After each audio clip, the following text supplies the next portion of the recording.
April 14th, and it's time. And my neighbors got their potatoes in yesterday, and they had some extras, so they brought me a bag, which is great. And then I went to the local greenhouse and just got some bulb onions to plant as well.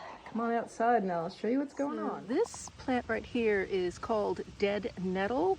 And underneath this video in the show more section, I will put some information about it. If you have it growing in your yard or garden, this is an excellent forage plant, and I'll put the information about it below this video. Well, it's clearing up to a fine downpour now, and I just finished removing all the weed cover from this section of the garden. It's adjacent to where the garlic is. I have this row here to do, although I'm going to leave some of the greens growing. The bees are using the flowers, and I'm still harvesting some chickweed out of here for snacks, so don't want to remove that until it's time. Anyway, this row will be for the potatoes. This soil up here is a little bit darker because I snatched some from the compost pile. There's our sun attempting to peek out through the clouds. I think it's going to break up. So I rebuilt this pile using leaves and the twig mulch and the weeds from the garden.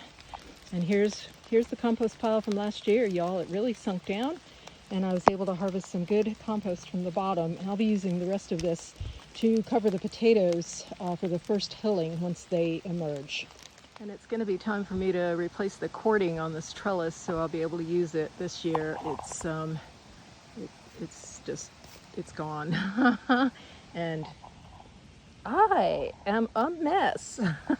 It's been a great day. Incidentally, these Keen waterproof boots, they are 3 rows of red, 4 rows of my amethyst purple, and 1, 2, 3, 4, 5, 6, 7, 8, 9 rows of Mr. Lincoln's potatoes, some that I saved and some from my neighbors. I planted the small ones extra close. The big ones got more appropriate spacing. Everybody will get fed with the compost tea and other nutrients to keep them going, even though it's pretty tight. And I still have a box of little fingerlings, so I'm going to have to clear this upper area of this other bed and plant those there.